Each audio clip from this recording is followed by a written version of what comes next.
에베소서 6장 1절부터 4절 말씀입니다.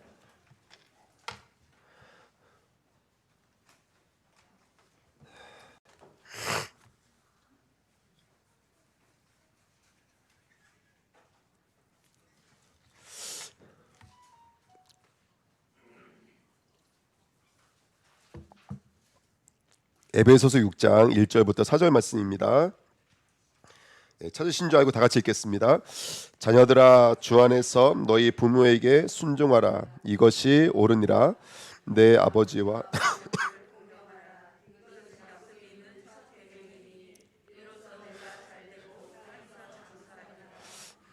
아비들아, 너희 자녀들을 노엽게 하지 말고 오직 주의 교훈과 훈계로 양육하라. 아멘. 옆 사람과 인사하겠습니다. 함께 은혜 받으십시다. 아멘. 감사합니다. 오늘 말씀 제목은요, 복음의 가정이라는 말씀입니다. 가정의 달을 맞아서 또 귀한 언약들을 함께 붙잡고 우리가 가정을 두고, 부부를 두고, 가정을 두고, 후대를 두고, 부모를 두고 기도할 수 있는 시간이 좀 있으면 참 좋겠다라는 생각이 들었습니다. 또 제 생각은 아니고요. 한 주간 있어 오면서 이렇게 가족이라는 게 이렇게 중요한 거구나, 부부라는 게 이렇게 중요한 거구나, 이거 새삼 깨닫게 되어지면서 오늘 이 귀한 말씀, 하나님 주신 말씀으로 알고 우리 함께 붙잡는 축복된 시간 됐으면 좋겠습니다. 에베소서는 5장 마지막 단락하고요, 6장까지는 순종하라는 거예요. 누구께 순종하라는 것을, 하나님께 순종하라는 것을 무엇을 가지고 예를 드냐면 세 가지 조직을 가지고 얘기해요. 첫 번째는 부부, 두 번째는 부모와 자녀, 세 번째는요 종과 상전을 두고, 간단히 말씀드리면 누구에게 순종하라는 거예요? 하나님께 순종하라는 거예요. 왜? 본질적 오름이니까. 인간이 숨 쉬는 것은 본질적 오름이에요. 이거는 숨을 안 쉬어도 되고 쉬어도 되고 이게 아니잖아요. 무조건 쉬어야 되는 거예요. 우리 인간이 하나님 말씀에 순종하고 하나님 말씀을 따라가는 것은 그건 본질이에요. 그건 생명이에요. 해도 되고 안 해도 되고가 아니라 그건 본질적인 거예요. 이건 너가 기분이 좋아서 순종해야 되고 기분이 나쁘면 순종 안 해도 되고 이게 아니에요. 우리는 인간이 하나님 형상대로 지음받았으니까 하나님은 100% 순종해야 되는 거예요. 할렐루야. 아멘. 그것을 뭘 가지고 예화를 드는 거라면 부부관계를 통해서, 그 다음에 부모와 자녀관계를 통해서, 세 번째는 종과 상전관계를 통해서 이 응답을 함께 누리시는 거예요. 할렐루야. 자, 1번입니다. 부부의 여정입니다. 사랑과 복종인데요, 에베소서 이게 5장입니다. 제가 에베소 1장이라 적어놨는데 에베소서 5장에 보시면요, 22절 성경 피고 계시니까요, 22절 24절 두 절 같이 읽겠습니다. 시작. 22절 23절입니다. 시작. 아내들이여 자기 남편에게 복종하기를 죽게 하듯 하라. 이는 남편이 아내의 머리됨이 그리스도께서 교회의 머리됨과 같음이니 그가 바로 몸의 구주시니라. 아멘. 자, 아내들이여 누구에게 복종하라는 거예요? 남편에게 복종할지어다. 할렐루야. 아멘. 우리 결혼하시는 우리 안여경 선생님은 누구에게 복종해야 돼요? 예? 우리 길찬균 맞죠? 맞나요? 제가 이름 잘 알고 있는 거예요? 네, 길찬균 우리 형제에게 100만% 복종하셔야 돼요. 할렐루야. 아멘. 기분 나쁘면 손 들어보세요, 빨리. 네, 100% 복종하셔야 돼요. 아멘. 오늘 제대로 걸렸네 아주. 예. 저는 절대로 이제 설교 주례 할 일이 없으니까 오늘 이 자리를 맞아서 주례해야 된다는 생각하고, 여러분 아내는 남편에게 복종해야 돼요. 왜냐하면 뭐가 성도의 머리이기 때문에 그래요. 성도의 머리는 그리스도이기 때문에 그래요.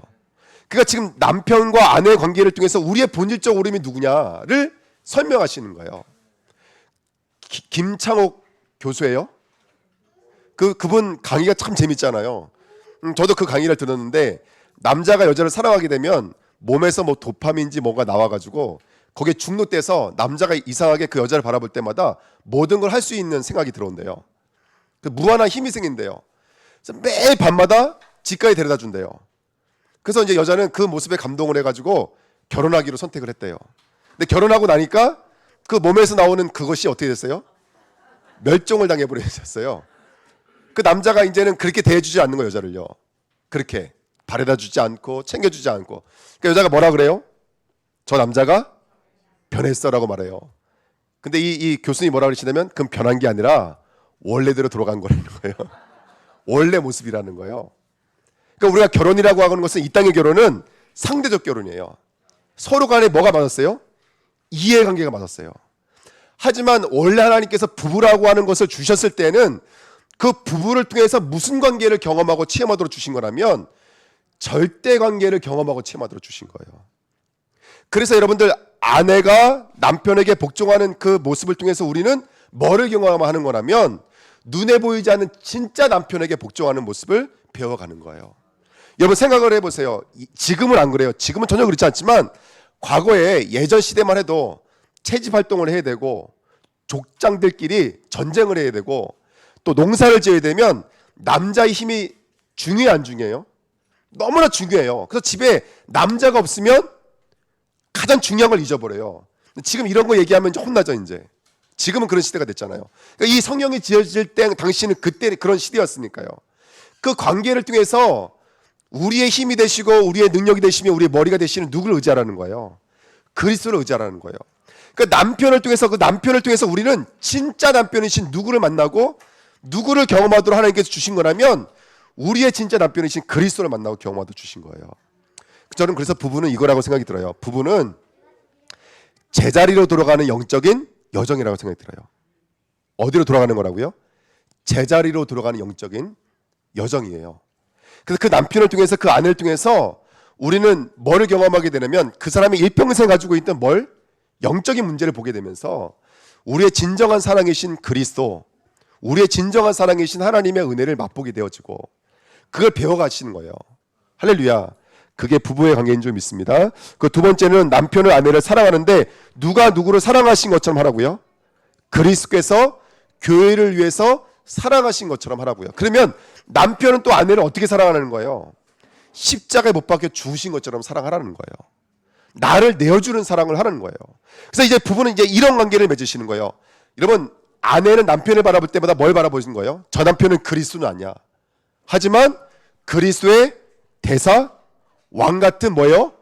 제사장, 선자로 바라보시는 거예요. 할렐루야. 또 반대로 남편은 아내를 뭘로 바라보시는 거예요? 내게 주신 자 하나도 잃지 않기 위해서 자기 자신을 십자가에 내놓으신 누구를 바라보시는 거예요? 그리스도의 사랑을 바라보시는 거예요. 이 두 가지가 이루어지는 곳이 어디라고요? 가정이라는 거예요. 할렐루야. 그래서 우리 남편을 바라볼 때, 우리 아내를 바라볼 때 진정한 사랑에 경험되어지시고 진정한 순종과 복종이 경험되어지시는 그 은혜를 경험하시는 거예요. 아멘. 지금 있는 부부가, 아멘, 또 앞으로 만나야 될 우리 청년들의 그 부부가 그것을 경험하시는 자리예요. 그 세 번째, 그래서 저는 부부를 뭐라고 결론 졌냐면 아까도 말씀드렸던 것처럼 그리스도의 여정을 잇는 부부다. 다시 말하면 제자리를 찾아가는 여정이라고 생각이 들어요. 우리의 진짜 제자리, 우리의 진짜 남편을 만나는 것이고 우리의 진짜 아내를 만나는 것. 다시 말하면 그리스도의 사랑을 경험하는 것이고 진짜 복종해야 될 본질적 오름을 경험하시는 거예요. 할렐루야. 그 은혜를 누리는 저와 여러분의 여정 되시기를 예수님의 이름으로 부탁드립니다. 그래서 남편을 통해서 아내를 통해서 그리스도를 초월하는 것이 아니라 그리스도를 만나게 되어지는 거예요. 그리스도를 만나고 그리스도를 경험하시는 그런 부부와의 관계를 회복하시기를 예수님의 이름으로 부탁드립니다. 아멘. 자, 두 번째는 뭐냐면 부모에게 순종하라 그랬어요. 오늘 말씀이죠. 자, 오늘 6장 1절에 보시면 자녀들아 주 안에서 너희 부모에게 순종하라. 이것이 뭐라고 써 있어요? 옳으니라. 원어로는 디카이오스 이렇게 써 있어요. 이게 아까 말씀드렸던 본질적 옳음이에요. 여러분, 사람이 응급 어떤 이런 상태에 놓이게 되면 가장 먼저 확인하는 게 뭐예요? 숨을 쉬는지부터 확인하잖아요. 기도를 확인하는 거예요. 사람에게 있어서 가장 중요한 건 뭐냐면 이 사람의 인권도 중요한 게 아니에요. 이 사람이 뭐 옷을 잘 입었냐 못 입었냐 이거 절대로 중요한 게 아니에요. 가장 위기의 순간이 놓이면 이 사람이 숨을 쉬냐 안 쉬냐 이게 가장 중요한 거예요. 이게 인간에게 있어서 본질적 옳음이에요. 아멘. 그러면 너희 아버지께 너희 어머니께 순종하는 그 모습은 뭐와 순종하는 모습과 닮아있다는 거예요.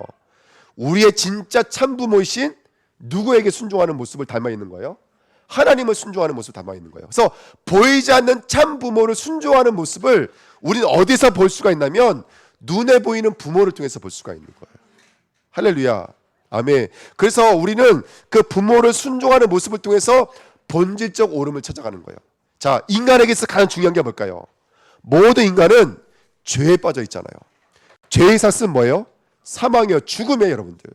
우리 인간은 예수님 만나지 못하면 뭐와 똑같은 거예요? 기도가 막혀 있는 것과 똑같은 거예요. 기도가 막혀 있으면 어떻게든 기도를 뚫어줘야 되잖아요. 저 예전에 어떤 것도 만나면 참 감사하죠. 아이가 기도가 막혔는데 그걸 어떻게 뚫냐면, 마침 또 부모님이 의사였어요. 여기 목에다 구멍을 뚫어가지고 모나미 볼펜 있잖아요. 그걸 꽂아가지고 기도를 살려놓더라고요. 그걸 본 적이 있어요. 그렇게 해서라도 뭘 살려놔야 돼? 일단은요, 생명을 살려놔야 되는 거예요. 마찬가지인 거예요. 우리 인간에게 있어 본질적으로 뭐라면 이 사람 예수 못 만나면 어떻게 되는 거예요? 영적으로는 죽어 있는 거예요, 여러분들. 우리 하나님 만나야 돼. 이걸 깨닫게 되어지는 자리라고요. 부모님에게 순종하는 거. 우리 아버지 술 드시고 와서 때리는데요, 우리 아버지 맨날 도박하면서 돈 뺏어가는데 우리 엄마 때리는데요. 근데 그 아버지께 순종하는 모습을 통해서 우리 인간의 본질을 찾아갈 수 있는 관계를 가정이라고 하는 구속을 통해서 우리에게 허락해 두신 점 있습니다. 거기서 본질적 오름을 찾아가는 거예요. 저 부모님을 통해서 우리는 본질적 오름을 찾아가시는 거예요. 그런 은혜를 함께 누리시는 저와 여러분 되시기를 예수님으로 부탁드립니다.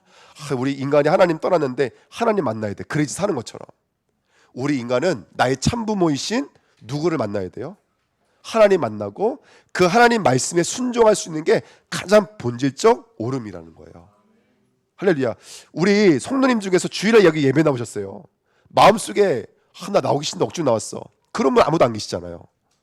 이 자리가 너무너무 행복한 자리잖아요. 예배 드릴 수 있는 자리가 축복의 자리 아니에요?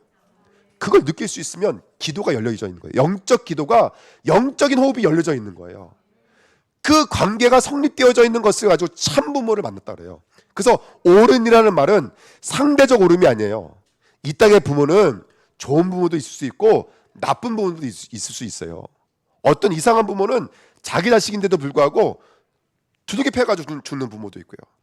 얼마 전에 그런 사건도 봤잖아요. 자기 새끼를 김치냉장고에 넣어놨어요, 여러분들. 근데 그 사람이 왜 김치냉장고에 넣어놨냐면 목사야, 또 이 사람이 부활할 거라는 거예요. 부활할 거라는 거예요. 두둑이 패여서 죽여놓고.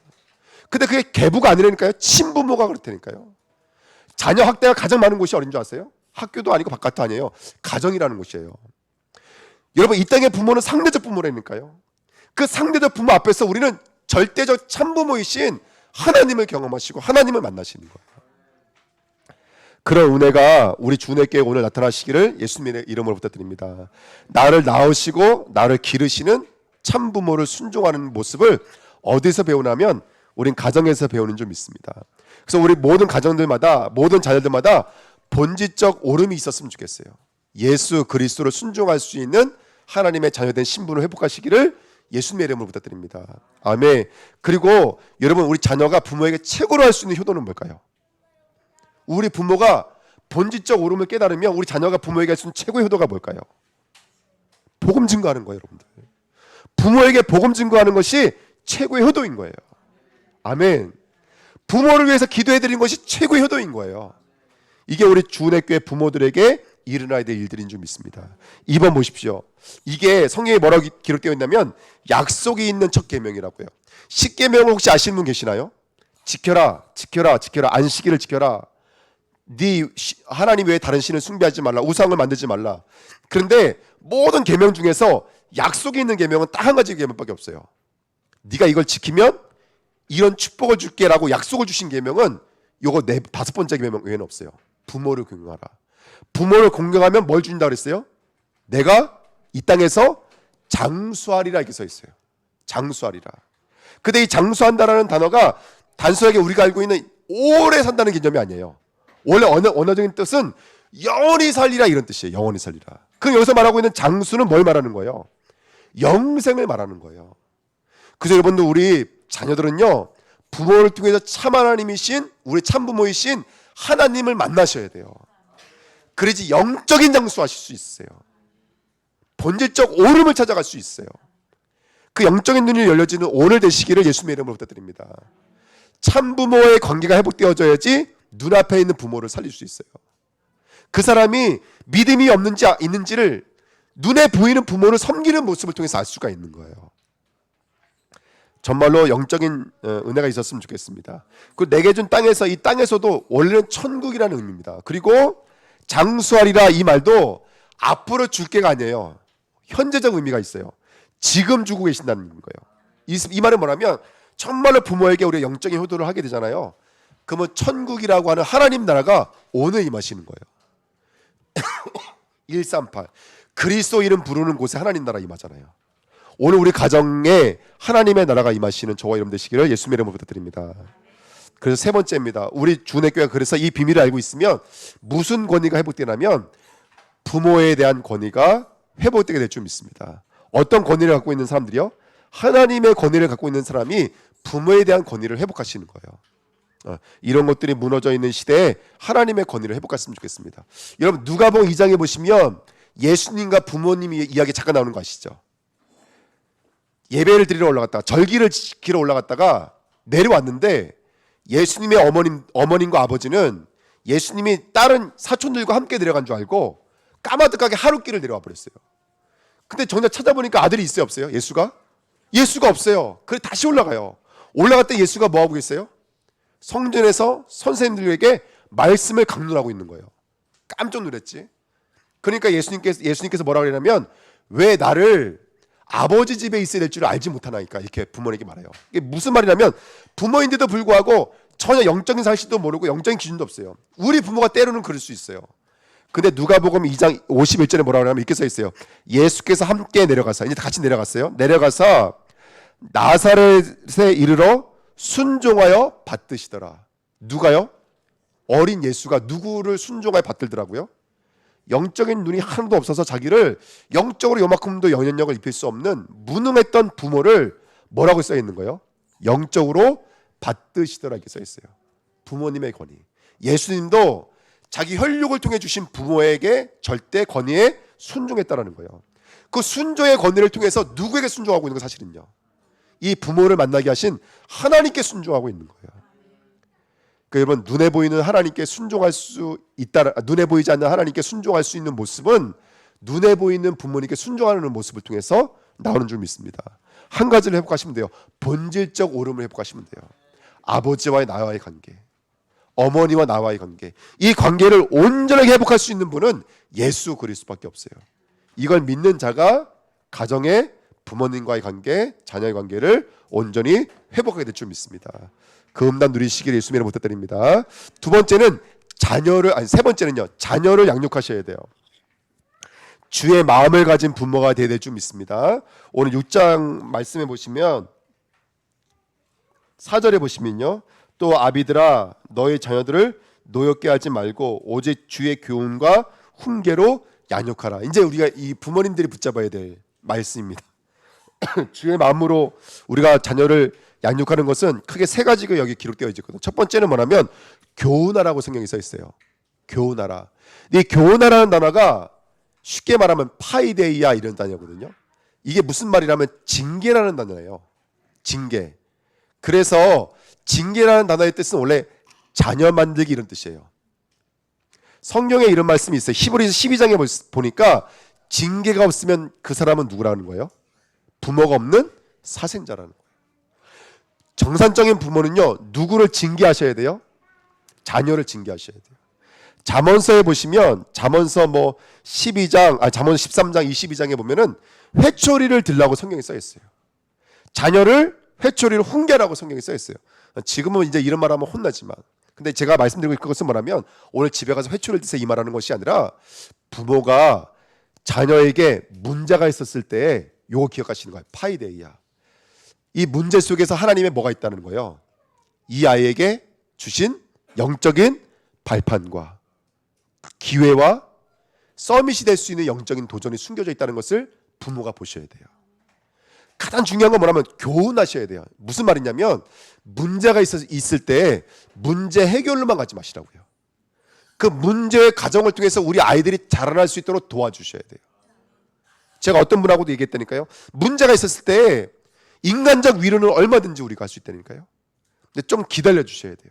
이 아이가 거기서 뭘 만나고 경험할 수 있도록 하나님을 만나고 경험할 수 있도록. 이게 바로 파이데아예요. 아이에게 있는 하나님의 징계 속에서 답을 주셔가지고 이 문제를 해결해 주시는 방향으로 가지 말고 거기서 하나님을 경험할 수 있도록 도와주세요. 두 번째, 훈계라는 단어는 누데시아라고 써 있더라고요. 이 말은 뭐냐면 정신과 마음을 재배치하다 이런 뜻이에요. 배치하다는 말이 뭔지 알죠? 어긋나 있으니까 하나님의 말씀을 담을 수 없고 어긋나 있으니까 하나님의 말씀을 들을 수 없는 거예요. 이 아이들이 시각과 감각이 뭐에 다 빼앗겨 있어요? 매체, 미디어에 다 빼앗겨 있잖아요. 우리 아이들이요. 왜냐하면 아이들의 시각, 뇌, 마음, 생각이 다 빼앗겨 있는 거예요. 어긋나져 있는 거예요. 이걸 재배치하는 것을 가지고 훈련이라 그래요. 또 첫 번째는 아이들에게 문제가 있었을 때 그리스도를 경험할 수 있도록 기도로 동역해 주시고요. 두 번째는 뭐냐면 이 아이들이 세팅할 수 있도록 도와주셔야 돼요. 말씀을 가지고 인생을 편집, 설계, 미래를 디자인할 수 있도록 도와주셔야 돼요. 할렐루야. 제가 어저께 우리 서밋학교 말씀 받으면서 제가 어떤 생각이 들었는데 이런 생각이 들었어요. 제가 말씀은 드리지 않았지만 이런 생각이 들었어요. 이 말씀을 가지고 아이들이 그냥 일주일 동안 살아갈 수 있으면 좋겠다. 일주일 동안 살아갈 수 있으면 좋겠다. 그 제 마음에 어떤 생각이 들었냐면 그러면 많이 할 것도 없고 선생님들이 일주일에 한 번씩 다락방 해주시면 되겠다. 근데 바쁘시니까 찾아가고 있는 힘들잖아요. 전화 다락방 한번 해주셔도 돼요.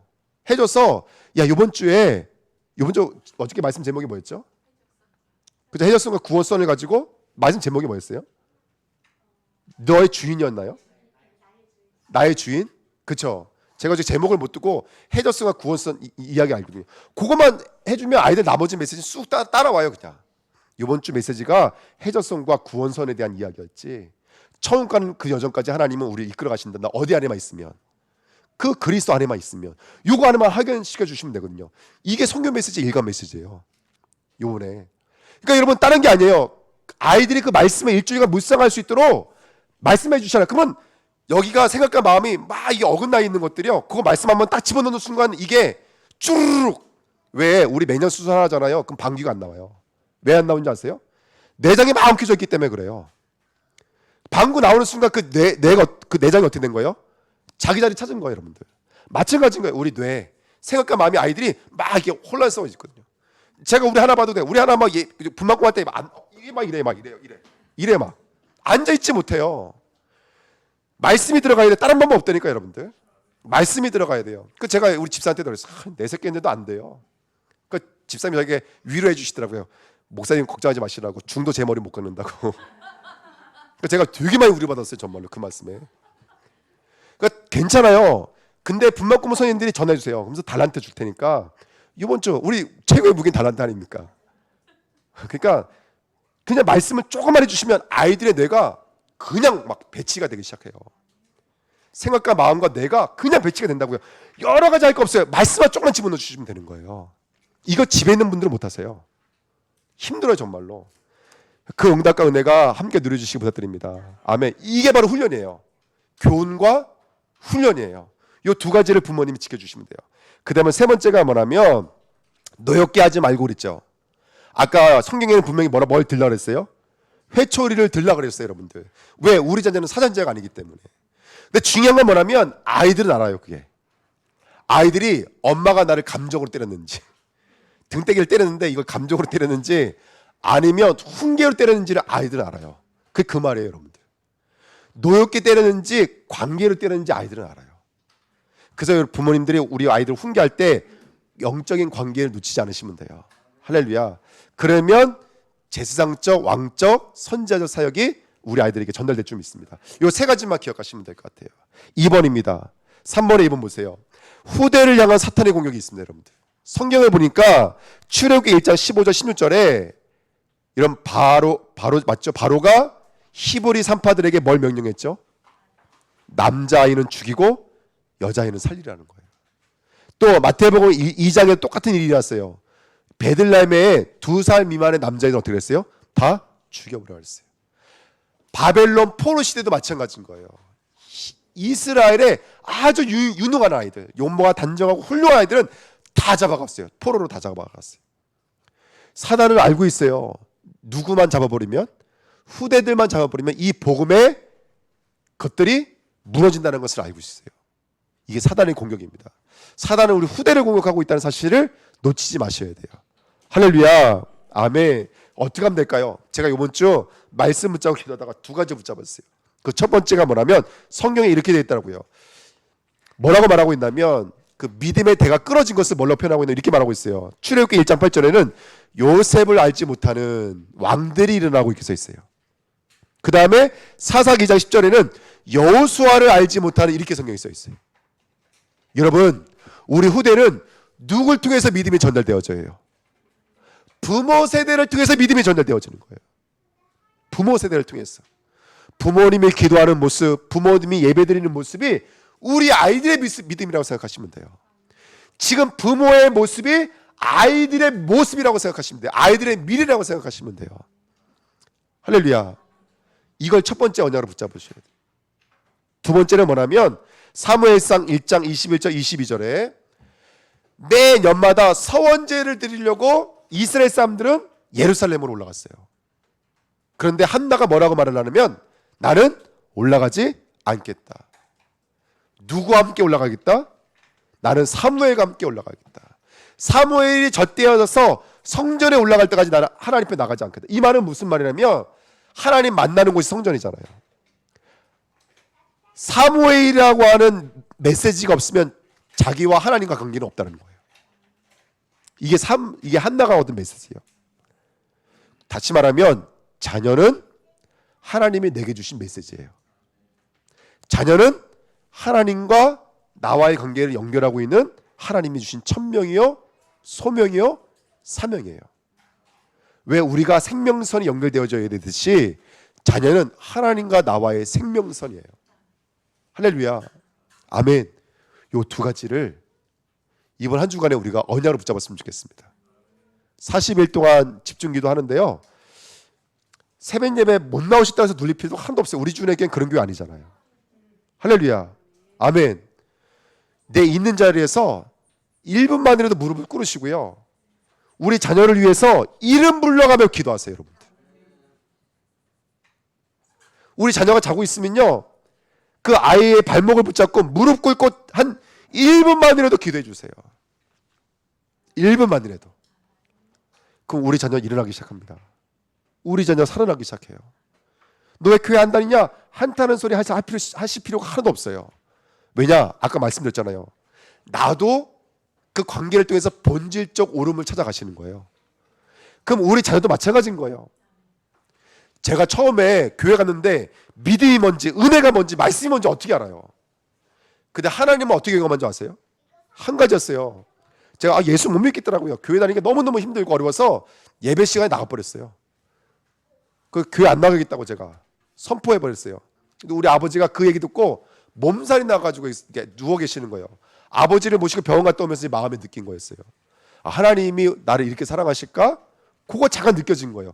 그게 믿음의 시작이었어요. 그게 믿음의 시작이었어요. 그래서 어설프게 아버지 따라서 교회 나가고 아버지 따라서 새벽 예배도 나가보고 이렇게 시작했던 게 믿음이 지금 여기까지 왔어요. 짧은 시간이지만 여러분, 믿음은 멀리 거창하게 있는 게 아니에요. 어떻게 보면은 눈에 보이지 않는 메시지가 우리 부모의 삶을 통해서 우리 아이들에게는 읽혀질 수가 있고요. 저 남편은 아내의 삶을 통해서 그 메시지가 읽혀질 수도 있고요. 할렐루야. 아멘. 우리가 먼저 하나님을 정말로 믿으면 우리 후대들은 살아나게 될 줄 믿습니다. 자, 선교대의 메시지 정리하고 마치도록 할게요. 이번에 선교대의 메시지가 우리 남은 자, 남을 자, 남긴 자, 남길 자였어요. 여러분, 우리는 뭐가 있다? 첫 번째, 끝이 있습니다. 다 끝났다. 우리는 십자가에서 모든 문제를 끝내신 예수 그리스도가 우리 안에 있는 줄 믿습니다. 우리는 남은 자예요. 할렐루야. 두 번째, 우리는 뭐가 있다? 하늘을 움직일 수 있는 뭐가 있다? 힘이 있다. 힘. 남을 자요. 남은 자, 남을 자. 그 다음에 우리는 이 땅의 문화를 전복할 자예요. 네. 이거 아까 제가 말씀드린 것 같은데 문화가 쑥 지나갔는데요. 어쨌든 우리는 남는 자예요. 그리고 현장을 전복할 남길 자예요. 할렐루야. 첫 번째, 여러분 계속 반복되는 게 뭐죠? 맞다 틀리다, 된다 안 된다, 바리새의 율법이에요. 이거 계속 반복되고 있는 거예요. 이걸 3단체가 붙잡고 있고 명상과 기운동과 초능력자들이 붙잡고 있는 거예요. 하지만 바울, 다윗, 아브라함 뭘 깨달았죠? 어디 안에서? 그리스도 안에서라는 단어 하나 깨달았어요. 할렐루야. 그 비밀을 가지고 각인 뿌리 체질 뿌리내는 자를 통해서 하나님은 이 땅을 전복해 나신 줄 믿습니다. 두 번째입니다. 남길 자의 남을 자의 길 문화입니다. 여러분 반복되어지는 거예요. 노예 시대, 포로 시대, 속구 시대, 선민 시대, 이 7가지 재앙은 지금도 반복되고 있는 영적인 문제인 거예요. 근데 문제는 뭐냐면 그 시간대마다 하나님은 남은 자 남을 자가 있었어요. 어떤 남은 자? 이강의 킥은 이거예요. 성삼위 하나님이 있는 자, 보좌의 축복을 누리는 자, 우리가 기도할 때 천군 천사가 동원되어지기 시작해요. 이 비밀을 누리는 자를 통해서 교회의 재앙, 세계의 재앙, 미래의 재앙을 막게 될 줄 믿습니다. 이게 이강 메시지예요. 제가 간략하게 정리해 드리는 거예요. 세 번째는 뭐냐면 남길 자의 길이에요. 항상 하나님의 그 시간에 그 장소에 그 사람이 있었어요. 이게 키예요. 그게 바로 저와 여러분들인 줄 믿습니다. 유아살해 당하는 그 시대, 노예로 끌려가는 그 시대에 요셉이 있었어요. 모세가 있었어요. 골리앗이 소리 지를 그때 다윗이 있었어요. 우상 시대에 다니엘이 있었어요. 할렐루야. 모든 문화를 빼앗겨버린 그 시대 초대교회 성도들이 준비되어져 있었어요. 지금 이 시대에 그 사람이 우리예요. 우리. 그 장소, 그 시대, 그 사람이 저와 여러분들이에요. 복음으로 아까 말씀드린 것처럼 설계, 디자인, 편집의 세팅의 일을 감당하시면 아무도 안 가는 곳, 아무도 못 가는 그 현장을 살릴 70인의 제자로 쓰임받게 될 줄 믿습니다. 이게 제가 말씀의 정리입니다. 1강, 2강, 3강. 이번 한 주간 말씀을 묵상하면서 승리하시기를 예수님의 이름으로 부탁드립니다. 본질적 오름입니다. 남편을 통해서 그리스도를 만나시고 아내를 통해서 내가 진정으로 사랑해야 될 그리스도를 만나시는 거예요. 그 부모를 통해서 내가 진짜 순종해야 될 하나님을 만나시는 거예요. 그리고 부모님은 내게 맡겨주신 렘넌트 통해서 끝까지 자기 사람을 끝까지 사랑하신 우리의 진정한 부모님이신 하나님의 마음을 경험하시기를 예수님의 이름으로 축원드립니다. 우리가 이제부터 시작이에요. 40일 동안 집중 기도하면서 우리 후대를 살리고 가문을 살리고 부모님을 살리고 현장을 살리는 70인 제자, 남은 자, 남길 자 영남 누리시기를 예수님의 이름으로 부탁드립니다. 하나님 감사합니다. 언약의 말씀이 성취될 수 있도록 축복하여 주옵소서. 감사드리며 예수 그리스도의 이름으로 기도하옵나이다. 아멘. 찬송가 288장입니다.